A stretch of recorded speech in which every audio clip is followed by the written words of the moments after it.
আসসালামু আলাইকুম।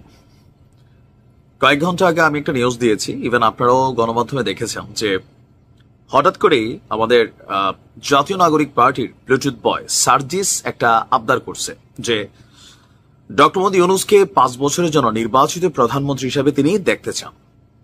তো বিষয়টা কি আসলে তার মস্তিষ্ক প্রসূত কোনো চিন্তা না, এটার পেছনের মূল কারিগর হচ্ছেন পিনাকিদা। আজকে তিনি একটা ভিডিও দিয়েছেন যে কে হচ্ছেন উপপ্রধান উপদেষ্টা। তার মানে প্রধান উপদেষ্টা যিনি আছেন, এরপর আমরা সবাইকে উপদেষ্টা চিনি, বাট এর মিডলে একটা পোস্ট তৈরি করার জন্য পিনাকিদা একটা ব্যাখ্যা দিয়েছেন যে এখানে একজন উপপ্রধান উপদেষ্টা দরকার। তো উপপ্রধান উপদেষ্টা নির্বাচন আর 2-3 মাস পরে তফসিল ঘোষণা হবে। ডক্টর ইউনূস বলছেন ডিসেম্বর অথবা জুন, আর বছর খানেকের জন্য উপপ্রধান উপদেষ্টার কি দরকার আছে? দরকার আছে, তবে বছর খানেকের জন্য না, এই সময়টা প্রায় 3.5 বছরের জন্য।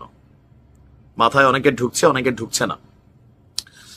পিনাকিদার থিওরিটা হচ্ছে একটা জাতীয় সরকার গঠন করা, আর ডক্টর ইউনূসের এই উপদেষ্টা পরিষদের মেয়াদ আগামী 3 থেকে 4 বছরের জন্য ফিক্সড করে দেওয়া। অর্থাৎ কোন রকম নির্বাচন ছাড়াই একটা সরকার তৈরি হবে, যে সরকারটা হবে জাতীয় সরকার। আর এই জাতীয় সরকারের মধ্যে প্রধান উপদেষ্টার পরে আরেকটা পদ পদবি তৈরি হবে, যেটার নাম হবে উপপ্রধান উপদেষ্টা। তো কে এই উপপ্রধান উপদেষ্টা হিসাবে দায়িত্ব নেওয়া উচিত, অথবা কাকে দেওয়া যায়? তিনি এখানে জনাব তারেক রহমানের নামটা সামনে নিয়ে আসছেন। এখন কেন জনাব তারেক রহমান?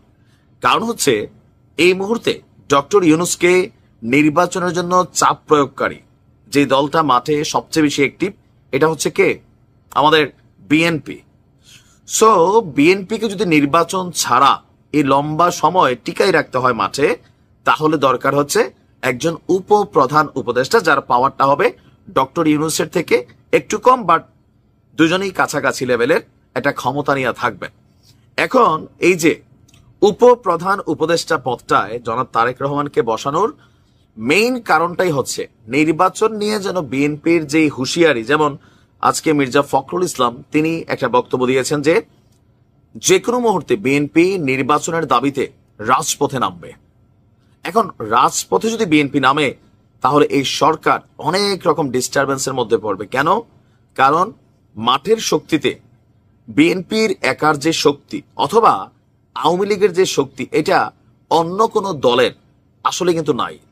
জামাত তাদের মতন করে ভালো আছে, কিন্তু ডক্টর ইউনূসের সরকারের এই মেয়াদকে নাড়াচাড়া করার জন্য সবচেয়ে বড় বাধা হচ্ছে বিএনপি। সো সেই বিএনপি থেকে যদি উপপ্রধান উপদেষ্টা পদটা জনাব তারেক রহমানকে টেকনিক্যালি ম্যানেজ করে দেওয়া যায়, তাহলে এই সরকারটা আরো 3-4 বছর থাকতে পারে। এখন কেন পিনাকি চাচ্ছেন ডক্টর ইউনূসকে 3-4 বছর রাখার জন্য? তার মোটিভটা কি? কথাগুলো সুন্দর, কিন্তু বিএনপি মানবে কিনা বা বিএনপির মানা উচিত কিনা, অথবা অনির্বাচিত একটা সরকারকে লম্বা সময়ের জন্য এভাবে দেওয়া উচিত হবে কিনা? কারণ যেখানে আমরা দেখছি জাতীয় নাগরিক পার্টির এক একজন সমন্বয়ক এক একটা অলিখিত মন্ত্রী মিনিস্টারের মতন সব জায়গায় হর্তাকর্তা তারা হয়ে গেছেন।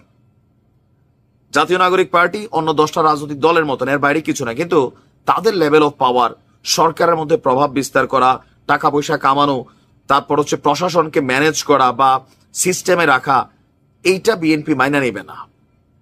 এখন 3.5 বছরের জন্য যদি এই দলটা এভাবে তৈরি হয়, জাতীয় নাগরিক পার্টির জন্য একটা বড় ধরনের সুযোগ তৈরি হবে। কিন্তু পিনাকিদা মনে করছেন যে না, আগামী বাংলাদেশকে আমরা যেই জায়গায় দেখতে চাই, এই জায়গায় দেখতে গেলে ডক্টর মোহাম্মদ ইউনূসের বিকল্প এই দেশে আগামী 100 বছরে তৈরি হবে না। ওনার যেই সময়টা আছে, এই সময়টাকে যদি আমরা ধৈর্য ওনারে রাখতে পারি, তাহলে যে বাংলাদেশের স্বপ্ন মানুষ দেখে, সেই বাংলাদেশ কাঙ্ক্ষিত যেটা, এটা তৈরি হবে। আর যদি নির্বাচন নিয়ে ভেজাল বোজাল হয়ে যায়, তাহলে নির্বাচিত সরকার আসবে ঠিকই, দেশের পরিবর্তন হবে না। আপনি কি মনে করছেন? পিনাকির এই সাজেশন কতটুকু গ্রহণযোগ্য? কমেন্টে লিখতে পারো।